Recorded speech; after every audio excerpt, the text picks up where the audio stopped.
Hello दोस्तों, welcome आप सभी लोगों का हमारे यूट्यूब चैनल करियर बिल्डर पे। और जल्दी से अगर आप इस चैनल पर नए हैं तो प्लीज़ चैनल को सब्सक्राइब जरूर कर लीजिए, वीडियो को लाइक कर लीजिए और बेल आइकन को प्रेस कर लीजिए। इस बार हम क्या करेंगे, केवल और केवल 5 to 7 मिनट्स में हम SBI PO की कंप्लीट एक डिटेल इन्फॉर्मेशन ले लेंगे।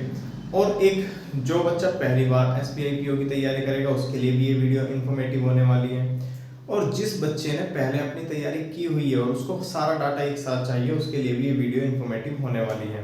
तो मैं आपके साथ इसमें डिस्कस करने वाला हूँ एग्जाम पैटर्न, है ना, प्रीवियस ईयर कट ऑफ और फाइनल कट ऑफ, मतलब प्रीवियस ईयर कट ऑफ भी लास्ट 3 की और मेंस की भी कट ऑफ एक ही स्लाइड पे, मतलब ना तो मुझे कुछ चेंज करना है, एक ही सरफेस पे, एक ही इंटरफेस पे मैंने सब चीज़ यहाँ पर ला दी है। तो देखिए हमारा जो अगर आप SBI PO की तैयारी करना चाहते हैं तो SBI PO की अगर मैं सैलरी की बात करूँ तो भाई वो सैलरी होती है उसकी लगभग 80,000 से 85,000 तक। और ये कहने की बात है, मतलब सैलरी तो उसकी 1 लाख प्लस हो जाती है जब उसको इधर उधर के अलाउंस उसको मिलते हैं। तो चलिए सबसे पहले हम बात करते हैं कि भाई एग्जाम पैटर्न क्या होता है।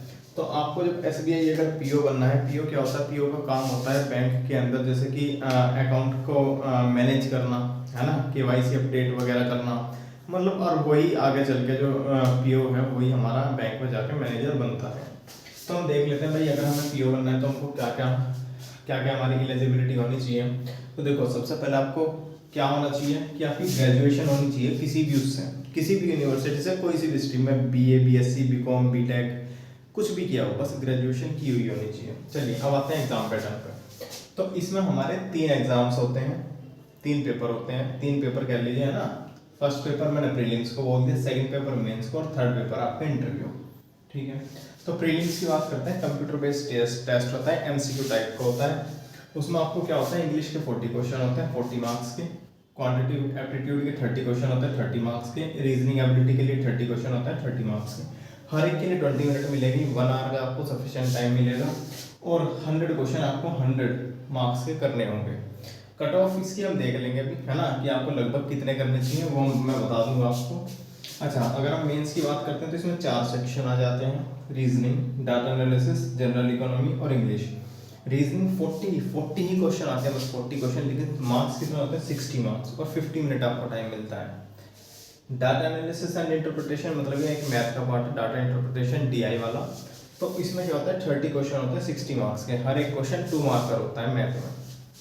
अगर हम बात करें जनरल इकोनॉमी तो 60 क्वेश्चन 60 मार्क्स के 45 मिनट में आपको करने होंगे।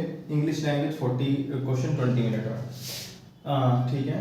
और उसका आगे अगर हम देखते हैं तो यहाँ यहीं पर हमारे 170 क्वेश्चन हो जाते हैं बच्चों, और ये 200 मार्क्स के 3 घंटे का टाइम देता है। और तभी जैसे ही आपने 3 घंटे का वो पेपर दिया, 3 आवर का पेपर दिया मेंस का, तुरंत उसके बाद आपका डिस्क्रिप्टिव स्टार्ट हो जाएगा। आपको 30 मिनट और मिलेंगे और आपको 3 क्वेश्चन बोले जाएंगे जिनकी वैल्यू 50 मार्क्स की है, और इस तरीके से आपका जो टोटल होता है वो 250 मार्क्स से आपका मेंस का पेपर बन जाता है। फिर बात करते हैं कि भाई ठीक है, हमने प्रीलिम्स दे दिया, हमने मेंस दे दिया, लेकिन हमारा सिलेक्शन किस प्रकार होगा, मतलब किस तरीके से होगा और हमारी नॉर्मलाइजेशन कैसे होगा। तो जो आपने अभी भी मेंस का पेपर दिया, प्रीलिम्स के कोई नंबर नहीं जुड़ेंगे, है ना।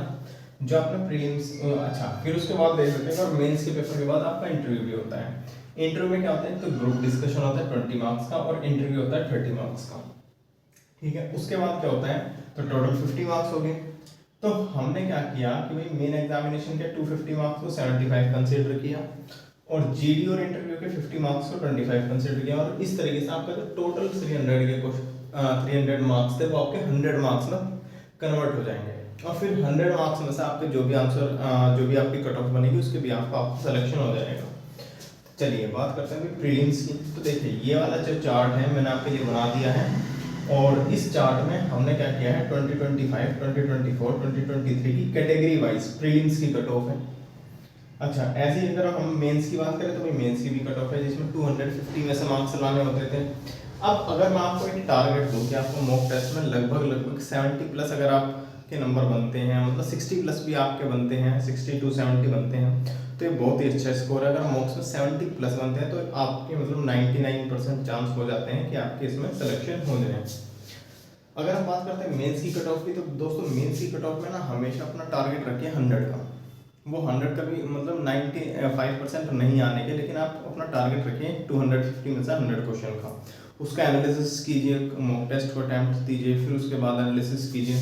और हर बार मैं इसमें से कह रहा हूँ दोस्तों है ना, 200 मार्क्स में से कोशिश करो कि आपके 100 मार्क्स बन जाए। अगर आपके इस तरीके से बन जाते हैं तो आप एक मतलब अलग ही कट ऑफ से एक बढ़िया गैप के साथ आप कट ऑफ को क्लियर करते हैं। और आप आपके जो वो है मतलब मैं अगर आपके बोल दूँ कि जो आपकी कामयाबी का जो परसेंटेज है वो बढ़ जाती है।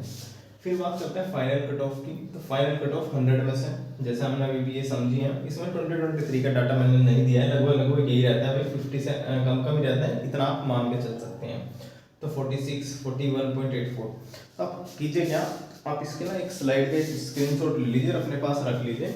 चलिए मैं आपके सामने हट जाता हूँ और इस वीडियो को हम फिर एंड करते हैं।